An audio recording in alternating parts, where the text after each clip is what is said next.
I was wiping down the counter for the third time that afternoon when the bell above the door chimed. I didn't need to look up to know who it was. The sound of my nephew's sneakers squeaking against the tile, followed by my sister's loud voice calling out to no one in particular, told me everything. "We're here," Linda announced, as if the entire restaurant had been waiting for her arrival. I glanced at the clock. 2:15. Right on schedule. My sister had turned dropping by my restaurant into a daily ritual. Breakfast, lunch, and dinner, sometimes with an afternoon snack thrown in for good measure.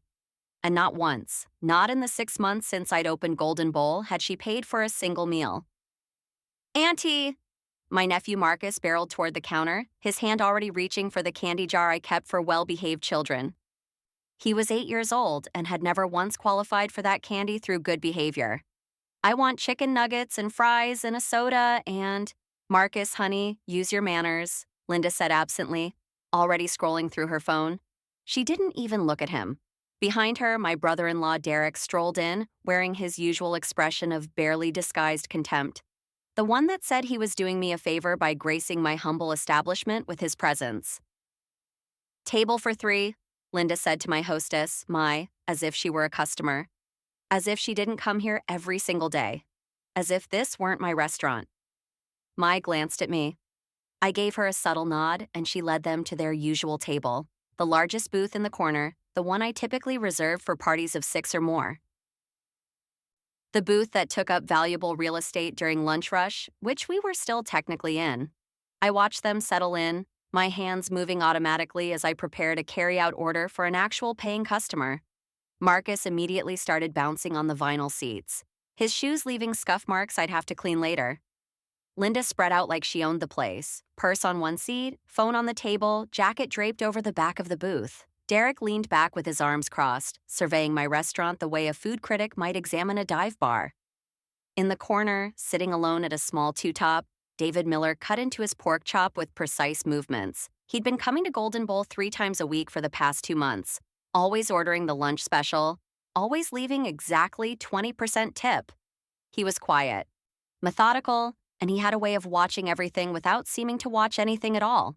My staff had noticed him too, the way he'd observe how we handled food, how clean we kept the dining area, how we interacted with difficult customers. Mai knew what he did for a living. I knew what he did for a living. We'd never discussed it, but there was an unspoken understanding that when David Miller was in my restaurant, everything needed to be perfect. "Excuse me," Linda's voice cut through the ambient noise of the lunch crowd. She was waving her hand at Angela, one of my servers.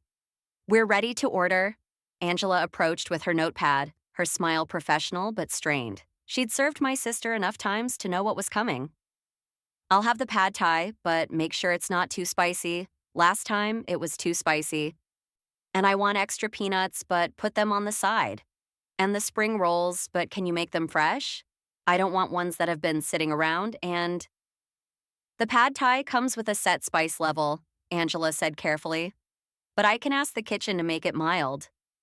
"I don't want mild, I want not too spicy. There's a difference." Linda looked at her like she was explaining quantum physics to a child. "Can you please just tell them what I said?"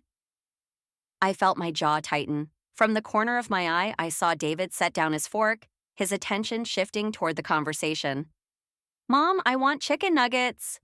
Marcus was now standing on the booth seat, jumping slightly. "Marcus, sit down," Linda said without conviction. "Derek, what do you want?" My brother-in-law barely looked up from his phone. "Burger, medium rare. And make sure the fries are crispy. Last time they were soggy." Last time. As if they'd paid last time. As if they'd ever paid. Angela wrote down the order, her hand moving across the notepad with quick efficiency. When she walked past me toward the kitchen, I could see the frustration in her eyes. "Table 5 is getting restless," she murmured to me. "They've been waiting 15 minutes for their check." Because I'd been watching my sister's table instead of running my restaurant. Because every time Linda walked through that door, my attention splintered into 1,000 pieces of resentment and obligation. I grabbed the check for table 5 and headed over, forcing my customer service smile into place. "So, sorry for the wait. How was everything?"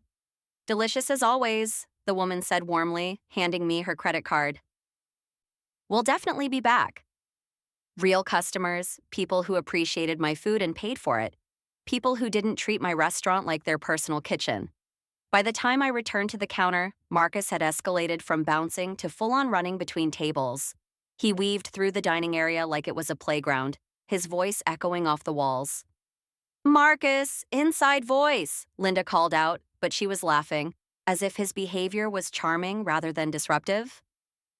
Ma'am, could your son please sit down? Angela asked gently as Marcus nearly collided with her tray of drinks. It's not safe for him to run around the restaurant. Linda's expression shifted instantly from indulgent to offended. He's 8 years old. He has energy. Maybe if the food came faster, he wouldn't be so restless. The food is being prepared now. I'm just saying. We've been waiting forever. This is supposed to be fast casual, isn't it? They'd been here 12 minutes. I watched this exchange from behind the counter, my hands gripping the edge so hard my knuckles turned white. This was my restaurant. I'd scraped together every dollar I had to open it. I'd worked 14-hour days for months to get it off the ground. I'd learned every recipe, hired every employee, designed every menu. And my own sister was treating my staff like servants while her son turned the dining room into a jungle gym. Angela, I called out, I'll handle table 7. She shot me a grateful look and retreated to the kitchen. I walked over to my sister's table, that forced smile still plastered on my face. Everything okay here? Oh, good. You're here, Linda said, as if I'd just arrived instead of being here since 5 that morning. Can you make sure my pad thai isn't too spicy? I don't think the server understood what I meant. I'll let the kitchen know. And Marcus's nuggets, can they be dinosaur-shaped? He only eats them if they're dinosaur-shaped. We didn't have dinosaur-shaped nuggets. We had never had dinosaur-shaped nuggets. This was a Thai-American fusion restaurant, not a children's birthday party. We only have regular nuggets, Linda. Well, can you cut them into shapes? I stared at her. You want me to cut chicken nuggets into dinosaur shapes. If it's not too much trouble. She said it sweetly, but there was an edge underneath. A reminder that I was her little sister, that I should be grateful she was here at all, eating my food, giving me her presence like it was a gift.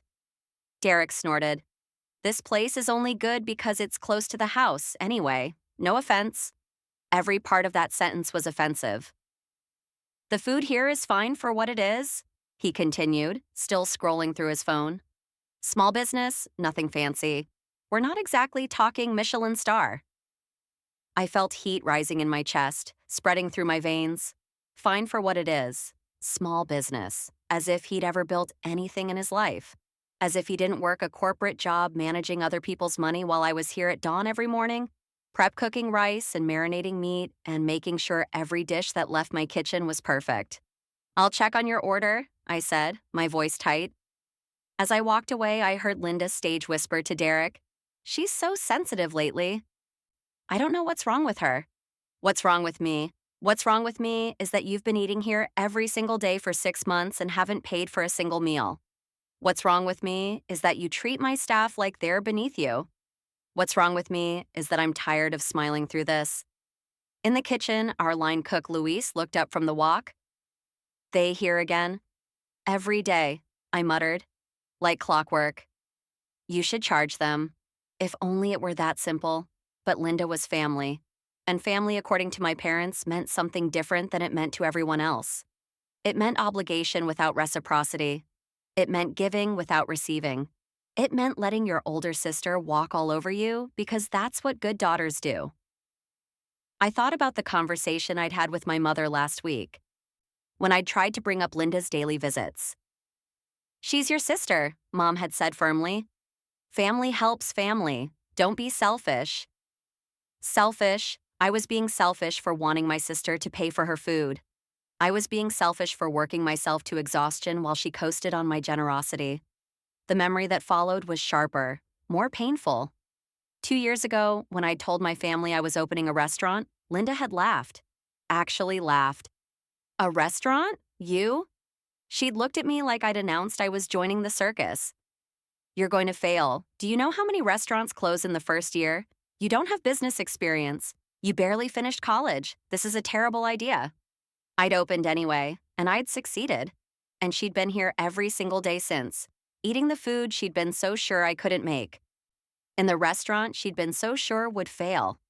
Order up, Louise called, breaking me from my thoughts. I carried the plates out myself. Linda's pad thai, Derek's burger, Marcus's regular, not dinosaur-shaped chicken nuggets. I set them down with mechanical precision. Finally, Derek muttered. Linda took one bite of her pad thai and her face scrunched up. This is too spicy. I specifically said not too spicy. I asked them to make it mild. Mild and not too spicy are different things. Can you remake this? Linda, I can't eat this. It'll make my mouth burn. Please. She pushed the plate toward me. I looked down at the pad thai.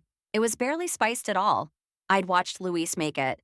It was milder than we'd served to anyone else, specially prepared for my sister's sensitive palate. And it still wasn't good enough. I'll see what I can do, I heard myself say. As I picked up the plate, Marcus reached across the table for Derek's fries and knocked over a full glass of water. It cascaded across the table, onto the seat, dripping onto the floor. Marcus! Linda shrieked, but she was laughing again. Oh my God, you're so clumsy. It's fine, Derek said, standing up and shaking water off his pants. Just get us some napkins. I stood there holding my sister's rejected plate, watching water drip onto my floor, and something inside me cracked. Angela rushed over with a towel, but Marcus had already jumped down from the booth and was running again, this time heading straight toward David Miller's table. I watched in horror as my nephew crashed directly into the table's edge, sending David's water glass toppling. David caught it before it fell. His reflexes quick, but water sloshed over the rim onto his notepad. Sorry, Marcus yelled, not sounding sorry at all. Then he pointed at David. My aunt owns this place. You can't tell me what to do. The restaurant went quiet. Every customer, every employee turned to look.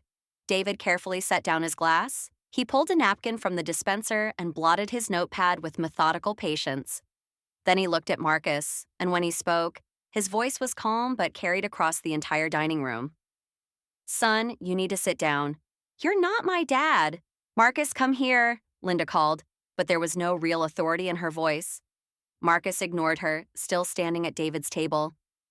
My aunt owns this restaurant, and you're just a customer, so you can't boss me around. I saw David's jaw tighten slightly. He looked past Marcus, directly at me, and in his eyes I saw something I recognized. Disappointment. Not in Marcus, but in me. In how I was letting this happen. In how I was letting my own restaurant descend into chaos. Ma'am, Angela said quietly beside me. Do you want me to? No, I said. I'll handle this. I set Linda's plate down on the nearest table and walked into the center of the dining room. Every eye was on me now. My regular customers, the ones who came every week and paid their bills and tipped well and told their friends about my food. My staff, who worked hard and deserved better than this. David Miller, who I knew was seeing everything. And my family, who had never once treated this place, or me, with respect. Marcus, I said, my voice steady, go sit down. Now. But now. Something in my tone must have registered because he actually went back to the booth, though he dragged his feet the whole way. I turned to Linda and Derek, who were watching me with matching expressions of surprise. They weren't used to this version of me, the one who wasn't smiling, wasn't accommodating, wasn't pretending everything was fine. We need to talk, I said. About how this is going to work from now on? Linda's eyebrows shot up. What do you mean? I pulled out the chair across from their booth and sat down. From my pocket, I took out my phone and opened my notes app. The one where I'd been keeping track. The one I'd been maintaining for 6 months, telling myself it didn't matter. Telling myself family was more important than money. From today forward, I said clearly, my policy is clear. No payment, no service. The booth went silent. Derek's burger sat half-eaten. Linda's rejected pad thai was still on the other table. Marcus was suddenly very still. What are you talking about? Linda said slowly. I'm talking about the fact that you come here every single day and you've never paid for a meal. Not once. Not ever. We're family. Family doesn't mean free. Family doesn't mean you get to treat my staff badly. Family doesn't mean your son gets to run wild through my restaurant, knocking over customers' drinks and yelling at them. Derek scoffed. Come on, we're talking about a few meals. Not a few, I said. I turned my phone so they could see the screen. Every meal you've eaten here for the past 6 months has been recorded. Breakfast, lunch, dinner, snacks, every single one. The total equals half my monthly rent.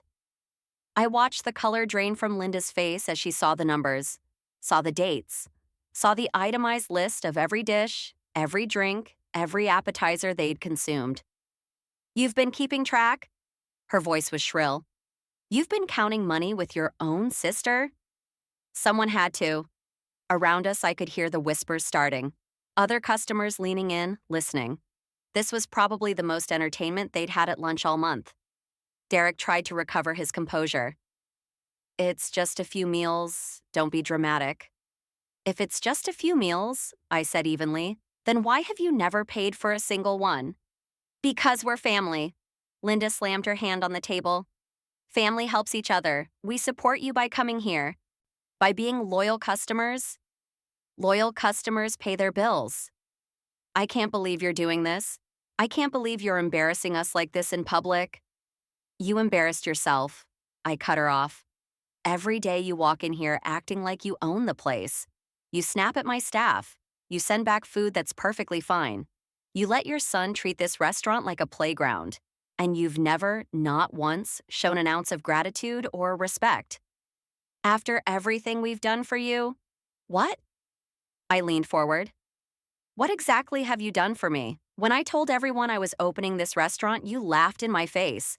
You said I'd fail. You said I didn't have what it takes. Did you help me paint? No. Did you help me hire staff? No.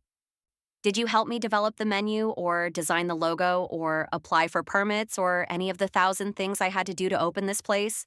No. You showed up after I succeeded and treated it like your personal cafeteria. Linda's mouth opened and closed. Derek was staring at his plate. Mom and Dad said we should support each other, Linda finally said, her voice smaller now. Support goes both ways. It's not support if only one person is giving and the other person is just taking. I stood up and I realized my hands weren't shaking. I felt calm, clearer than I'd felt in months. From now on, if you want to eat here, you pay like everyone else. You treat my staff with respect, and you control your child. If you can't do those 3 things, you're not welcome back. You can't kick us out, Derek found his voice. This is a public restaurant.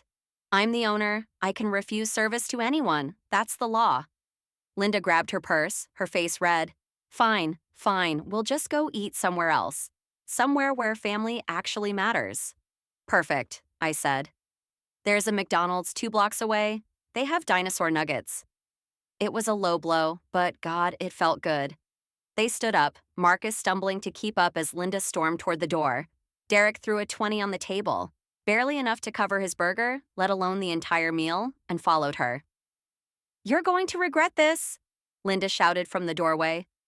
When Mom and Dad find out, they're going to find out that you've been eating free meals for 6 months, that you ran up a bill equivalent to thousands of dollars, that you treated my staff like dirt?